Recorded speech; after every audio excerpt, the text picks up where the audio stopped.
Hello students, and welcome to your first lecture for Core 202.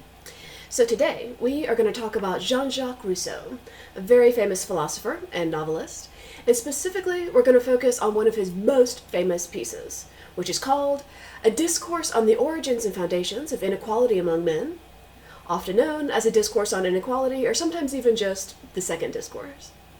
This is one of the foundational pieces in all of philosophy because it makes a really good argument for how the personal and the social and the political are all connected to one another. So basically, we'll start with who Jean-Jacques was, when he was living, where he was living. We'll talk a little bit about the piece, and then we'll dive right in. So here is Mr. Rousseau. He was probably most famous as a philosopher, but he was also a novelist. And he also wrote one of the original autobiographies. It was called Confessions, so it was kind of the original Confessions album. He lived from 1712 to 1778, so he was kind of right at the end of the Enlightenment period. And what's interesting about him was that he kind of put his own education together. He was from a relatively wealthy family. They were basically artisans. His family were all watchmakers, so they were sort of upper middle class, but they did count as citizens of Geneva. So basically in Geneva, the people who considered themselves citizens, as like a group of about 200 families, kind of ruled Geneva like an oligarchy. So throughout the rest of his life, whenever he would sign letters or books, he signed himself a citizen of Geneva, even though he lived in a lot of different places. So his father abandoned him when he was young, and his mother died right after his birth. So he basically had to educate himself with the help of a series of patrons and patronesses with whom he had questionable relationships. But he was kind of interesting in that way, because it was kind of a piecemeal education, here and there from priests and from other poets and from other philosophers. And he was also really well known while he was alive. And that's sometimes not a thing for philosophers or authors. So he moved around a lot in his adult life, in part because apparently he was super unpleasant. He was not nice to be around. Very clever, and sometimes really pleasant, but he had a lot of enemies, and he had a lot of patrons. So he was a really divisive character, even while he was still alive. So what we're going to talk about is his most famous piece, and sort of the impact that it had. So in 1754, the Academy of Dijon had an essay contest. And basically they sent the same question out, and everybody sent essays in, and the winner got a big prize. This is the question.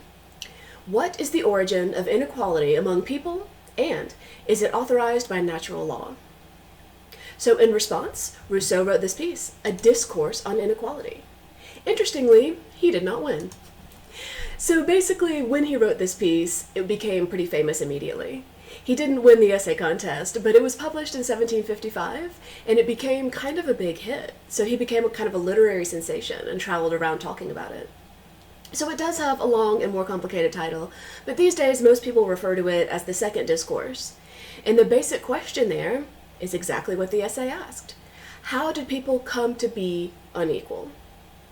And again, it's a complicated question. It involves a lot of different things. There's a lot of intersectionality, like we talk about in sociology. So his answer was complex, and we'll talk about it, but because he had such a good answer, this became one of the foundational pieces in philosophy. And that's why we still read it today.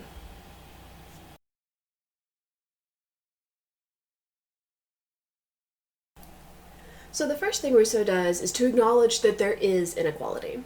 But then he splits it into two different kinds. So first, there's natural inequality. And that's basically like the stuff we're born with. He says it's differences in age, health, strength of the body, and qualities of the mind and soul. But the other kind of inequality is moral inequality, which he describes as differences in privileges, like wealth, honor, and power. So he wants to make this distinction really clear. There's the kind of inequality that comes from nature, and the kind of inequality that comes from man. So let's look a little bit more closely at them. First, natural inequality. So natural inequality is basically, somebody's taller, somebody's stronger, whatever. But Rousseau argues that this isn't really of much interest, that natural inequality doesn't really come into play in the social world. And this is such an interesting argument, because for instance, no matter how many muscles you have, they're not going to help you type, and most jobs involve typing now. So basically his argument is, yes, natural inequality exists, but it's not the really important thing. Instead, we should talk about moral inequality. So moral inequality, he argues, was kind of invented by men, and authorized by men, and implemented by men. So essentially we're making this up.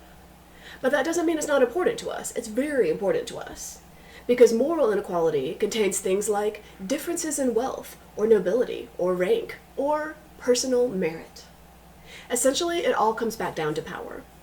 So Rousseau's argument here is that there is inequality, but there's natural and moral inequality is more important. So next, Rousseau has to address the question of how inequality began. Where did it come from? So he decides to take it all the way back to the state of nature. But first, he gets a little salty. The philosophers who have examined the foundations of society have all felt it necessary to go back to the state of nature, but none of them has succeeded in getting there. So Rousseau just opens by throwing a little shade, because you remember the state of nature, right? From Locke and from Hobbes. Basically, other people have talked about this already. So Rousseau is going to throw it all the way back to the original humans. So to do this, he gets weirdly racist and shows a complete misunderstanding of anthropology. So he goes on this weird rant about noble savages. And use of the word savage was pretty common at the time, even though we know what they mean. So basically, he starts to talk about the noble savages. And he talks about how they lived alone, and how they didn't have any language, and how they gradually had to invent concepts in their mind, which allowed them to invent language, which allowed them to invent relationships, which allowed them to invent society. This is, of course, profoundly wrong. This is not how humans work. It's never how humans have worked. Humans are not solitary. Humans have always had some form of language. So this idea that he had was, fundamentally wrong, but it was still there in the essay, which is part of why I didn't have you read the first part. So, basically he says that it comes down to not our natural differences, but our moral differences, which are from habit. So this is what he says. In fact, it is easy to see that among the differences which distinguish between men, that several are taken to be natural, which are solely the product of habit, and the various ways of life that man adopts in society. So essentially he's saying, yeah, the things that you think make us unequal might not be natural. You might not be a child prodigy. You might just practice the piano 6 hours a day. So maybe the things that we think set us apart are not innate, they're not inbred. They might be, in fact, the result of habit. So, he closes by arguing that inequality doesn't exist in nature. Anyone must see, very salty, that since the bonds of servitude are formed only through the mutual dependence of men and the reciprocal needs that unite them, it is impossible to enslave a man without first putting him in a situation where he cannot do without another man. And since such a situation does not exist in nature, each man there is free of the yoke, and the law is the strongest rendered vain. So basically, he's saying that the only reason that one man would be more powerful than another man is because of inequalities. But in the state of nature, this couldn't happen because everyone in the state of nature is equal. Again, his version of the state of nature is kind of weird and inaccurate, but it's an interesting argument because he's basically saying that if everyone were equal, there wouldn't really be inequality because you wouldn't need to subject yourself to the servitude of someone else. So you wouldn't need to get a job if you already had money, or you wouldn't need to become an indentured servant if you could pay for your own passage. So essentially his argument is that inequality is what creates servitude. We'll get more into it. But the important thing to remember from part 1 is basically that men invented inequality. So now we begin part 2. So basically Rousseau argues that people have gone through several revolutions in terms of going from the state of nature to society. The first revolution is basically the invention of private property. The second revolution is basically the invention of jobs and division of labor. And the third revolution is basically the invention of political inequality. But don't worry, we'll go through them one by one. So let's start with the first revolution, establishing community and property. So here is Rousseau's kind of thesis statement about this, and it's so important that I gave it its own slide. The first man, who having enclosed a piece of land, thought of saying, "This is mine," and found people simple enough to believe him, was the true founder of civil society. Amazing, right? So Rousseau is basically saying the first person who thought, you know what, I can just own land, was the first person who kind of started society. And in a way, this is accurate. A lot of cultures don't really have any concept of land ownership. A lot of cultures believe that the land just exists and you don't own it, especially nomadic cultures. But once people started inventing the concept of private property, of I own this, it became kind of a problem. So once you own property, you can start to gain advantages. You can start to gain wealth, you can start to gain power. So Rousseau's idea here is basically that the very first person who put up a fence and said, this is mine, was the very first person to start establishing inequality. That's important, so remember that part. So now that people have established the concept of private property, they have a place to live, they're going to stay there for a while, now they have to start building society. So Rousseau starts to outline the ways in which a man might start to communicate, might start to participate and share labor. In this way, men could have gradually acquired some crude idea of mutual commitments and of the advantages of fulfilling them. But only so far as present and perceptible interest might demand, for men had no foresight whatsoever. Okay, so again, a profound misunderstanding of anthropology. Humans have always been cooperative, but his argument here is basically people started to see a benefit in doing favors for each other, in living communally. He argues that they were inventing this on the spot, which whatever, but this is true, that there is benefit in living in community. So then he goes on to say that familial bonds were probably one of the first bonds that humans formed together.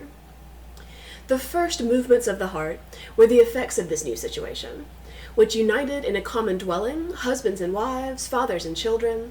The habit of living together generated the sweetest sentiments known to man, conjugal love and paternal love. So again, his argument is that humans used to live solitary existences in complete silence, but they have now invented love.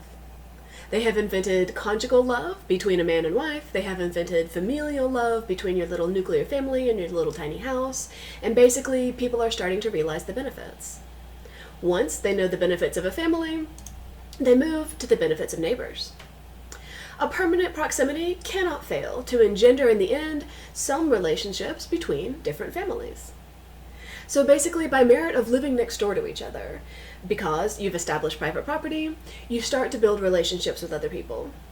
Previously, they were strangers, possibly enemies, but now they're neighbors. So you can begin having some relationship. The next thing that happens is that you have to start being nice to your neighbors because you see them all the time. As soon as men learned to value one another, and the idea of consideration was formed in their minds, everyone claimed a right to it. And it was no longer possible for anyone to be refused consideration without affront. This gave rise to the first duties of civility. So basically he's saying that once we started to know our neighbors, we just couldn't be rude to them anymore.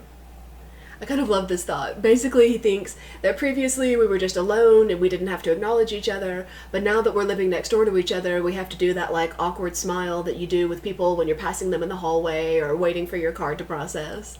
That basically, now that we're in society, we have to give people their due consideration. We have to be polite, we have to make small talk, all that sort of thing. It's possible that Rousseau was kind of on the spectrum, so he didn't like small talk, and that might be why he invented this concept. So now we move to the second revolution, job specialization and division among men. So the basic premise here is that we are all equal if we are all doing the same job. But if we start to have different jobs, we start to value them differently, and we start to essentially stratify ourselves in terms of social stratification. So, this first thought is also so important that it got its own slide. It is iron and wheat which first civilized men and ruined the human race. A bold statement now, but his premise here is that once we started to farm, for instance wheat, we had to hold still, we had to pay attention to private property. And once we started to smelt iron, we had to hold still. We needed a forge. So basically the invention of farming crops and the invention of sort of artisanal work, ironworking, made the differences in society. So once we all stopped being nomadic hunter-gatherers, everything changed. So now that we're cultivating the land and we're making products, what we essentially end up with is the division of labor. If we're going to turn that iron into stuff, we need people who know how to turn it into stuff. So Rousseau says, as soon as some men were needed to smelt and forge iron, other men were needed to supply them with food. And this makes sense, right? The smelting and forging of iron is kind of a skill that somebody needs the time to develop. And that if you need the things that they're making out of iron, it's helpful to have them be in the iron forge all day. So basically, if they're there all day, they can't be farming, so someone else has to do the farming, and now we have two people with two different jobs. Speaking of farming, now that we have started to work the land, we have started to think about the land differently. So Rousseau says, from the cultivation of the land, its division necessarily followed. It is his labor alone, which, in giving the cultivator the right to the product of the land he has tilled, gives him in consequence the right to the land itself. So the argument here is essentially this. In the beginning, you had a field. It was some land. Nobody owned it. But if you, as a person, really make the effort with this land, you till it, you weed it, you plant all the things, maybe now you own it. His argument is that the person who puts in the effort is the person who reaps the rewards. So essentially, we used to think of the land as just land existing, but now we think of the land as my land. This is my patch of land that I farmed, and I get all the veggies. The problem is that now that land is property, we start to divide ourselves in terms of how much land we have. So essentially, if you have been gardening and gardening and gardening, and you have this beautiful little half-acre plot, you're going to feel great about yourself until you realize that your neighbor has like a 3-acre plot, and then you're going to feel jealous, and you're going to feel like he outranks you and has more wealth than you. So once we started to farm, we started to own the land, and once we started to own the land, we started to want more land. Very human. The problem, according to Rousseau, is that now that people have stuff, they start to get weird about it. So he says, it was necessary in one's own interest to seem to be other than one was in reality. Being and appearance became two entirely different things. And from this distinction arose insolent ostentation, deceitful cunning, and all the vices that follow in their train. So essentially he's saying that kind of the original sin, like the spout of all people doing bad things, came from the ownership of property.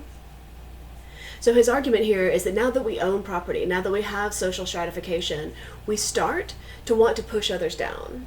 We start to want to appear better than we are. So he has this list of things that he says that people are suddenly doing now that they didn't do before. And it includes things like seeking to constantly interest others in his lot.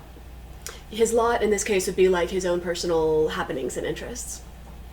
Treating people badly if he cannot make them fear him. Injuring one another.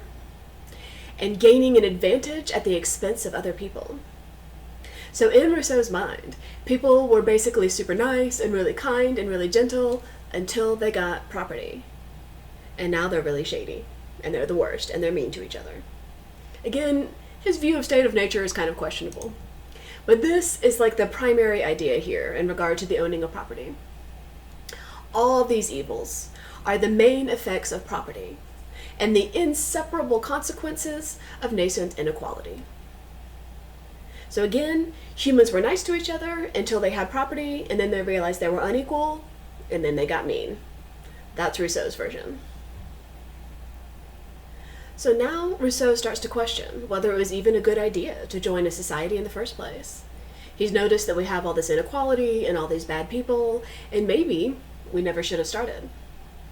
So these are the 3 questions that he starts to really address in this part. Can you give up liberty? Can you even choose to do something like that? Should you give up liberty? Is it worthwhile to join a society?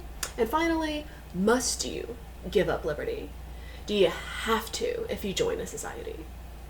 And he is kind of down on society. There's a lot of talk of the ills of society in this part, but his basic premise is whether it's even good for us to join into a society, considering we're definitely going to be stratified. So he starts with this concept that basically when we banded together, we didn't do so on equal footing.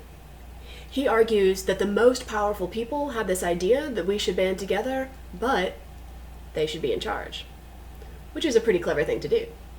So he says, let us unite. Let us institute rules of justice and peace to which all shall be obliged to conform without exception.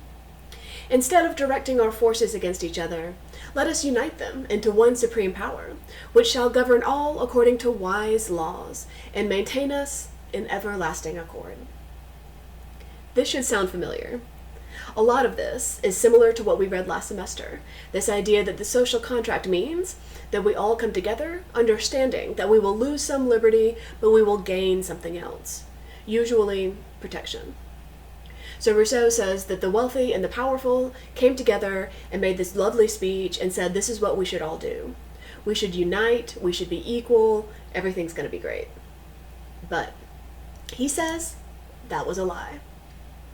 All ran toward their chains, believing that they were securing their liberty. For although they had reason enough to discern the advantages of a civil order, they did not have experience enough to foresee the dangers. So essentially, if you're entering into society for the first time, and you've never even heard of something like this, you wouldn't know that it could be dangerous. You wouldn't know that the powerful leaders might be lying to you, and it might not be a free and equal place like they said it was going to be. So he said that basically, in order to form this social contract, everybody sort of ran towards this agreement. They ran toward their chains, which is just such beautiful language, because they didn't think they were chains. They thought they were all going to be equal, and everything was going to be great. Unfortunately, that is not what happened. So Rousseau argues that because this corrupt government was put together by powerful, corrupt people, the first thing that happened was that the men who joined had to give up their own liberty. Since the worst thing that can happen to one in the relations between man and man is to find oneself at the mercy of another, would it not be contrary to common sense for men to surrender into the hands of a chief the only things they needed? So this is that first question. Can you even give up liberty? And his argument is that you can if you're tricked into it, that you wouldn't do that on purpose. He says that liberty is the most valuable thing that we have, but that as part of the social contract, believing that they were going to get good things, men did give up their liberty, and that was their first mistake. Rousseau digs further into this concept of giving up liberty, especially in regard to what we thought we were getting in exchange. It is therefore incontestable, and indeed the fundamental principle of all political right, that people have given themselves chiefs in order to defend their liberty and not to enslave them. So essentially the idea is that we agreed that somebody could be the leader, not because we thought they would enslave us, but because we thought they would protect us. Pliny the Younger says it even better. If we have to have a prince, it is in order that he may preserve us from having a master. So basically the concept here is that in order to avoid being ruled by someone bad, we pick someone good. But Rousseau doesn't really believe in this. He thinks that it's unnatural, that humans would never choose such a thing. So he says, savage man will not bend his neck to the yoke which civilized man wears without a murmur. He prefers the most turbulent freedom to the most tranquil subjection. So basically he's saying that it goes against human nature to put yourself in this position where someone else has more power over you. The yoke here is kind of like what horses or oxen wear around their neck when they're pulling a cart. So basically his argument is that we are subjugating ourselves to service. And instead of being a wild, proud, free horse, we're like a cart horse, and this is something that we did to ourselves. He goes on to say, since this is unnatural, we should agree to a little bit of authority, but only if it's temporary. By the law of nature, the father is the master of the child for only such time as his help is necessary to him. And beyond that stage, the two are equals. So much like this little boy gradually growing up and becoming a father himself, he argues that we do need somebody in a position of authority for a little while, especially while we're young and figuring things out, but that authority by its nature should be temporary. That at some point we should sort of graduate to being in charge of ourselves. So again, the savage man, the man in nature, would never agree to authority, but there might come a time when we need to agree to authority. The next person who comes in and makes this argument is Pufendorf. So I love Pufendorf just because of his name. But basically Rousseau references this guy who is a German philosopher. And Pufendorf had made this argument several times, that sometimes it is okay to give someone power over you. Pufendorf said, Just as one transfers property to another by agreements and contracts, one can divest oneself of one's freedom in favor of another. So where Rousseau has been arguing that you cannot give up liberty because it's innate and it's like the most important thing about humans, Pufendorf is arguing that you can give up liberty because you can sign a contract. You could sign, an indentured servitude contract, essentially, or you could sign a social contract that says that you understand that you're not in charge of the whole world.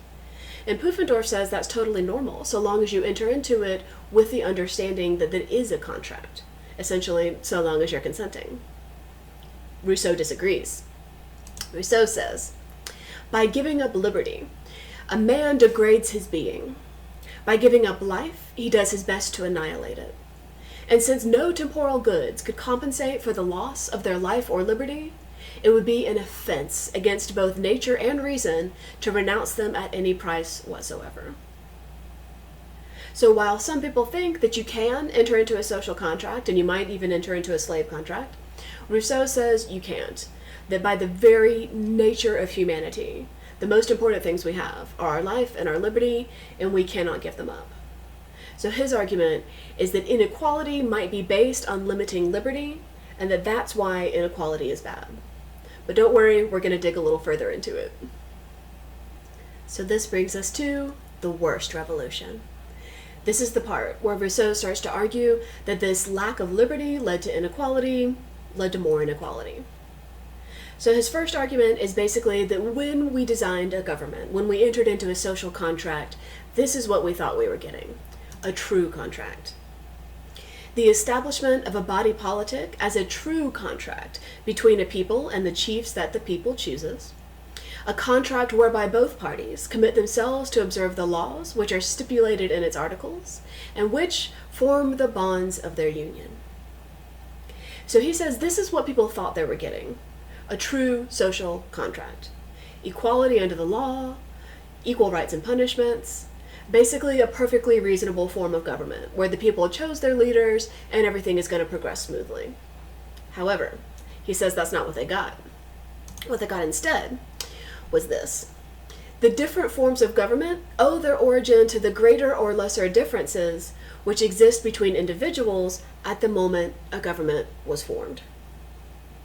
So he says that basically we were sold this bill of sale that said we were all going to get equality and justice. But instead, because the government was designed by people who were already unequal, they just made another unequal thing. That they were already consumed with power and wealth and privilege and that sort of thing. So they just designed a system that would replicate that. So again, it's a bad revolution because we thought we were getting inequality, and what we got instead was just a machine that replicates itself and creates only ever more inequality. So he says it a little bit more clearly here. Political distinctions necessarily introduce civil distinctions. The growing inequality between the people and its chiefs is soon reproduced between individuals, and is modified there in 1,000 ways, according to passions, talents, and circumstances. So since the people who made the government were already focused on inequality, all they did was create more inequality. They established a system where there was wealth and not wealth, and that just sort of replicated itself. It just made tiny copies of itself over and over. So we basically, when we have a government where there is inequality, it creates a society where there is inequality. Hopefully that made sense, but the next part gets a little dark. So this is probably the darkest quote in the whole thing, but I've been thinking about this a lot lately, and I'm really interested to hear what you guys think about this part. So here's what he says. Citizens allow themselves to be oppressed only so far as they are impelled by blind ambition, and fixing their eyes below rather than above themselves, come to love domination more than independence, and agree to wear chains for the sake of imposing chains on others in turn. So essentially his argument is that we enter into an unequal society because we're convinced that we won't always be at the bottom. That basically we understand that we're going to be at the bottom for a little while, but we're going to climb, and we're going to be able to push other people down, and they'll be at the bottom later. So it's sort of like hazing freshmen.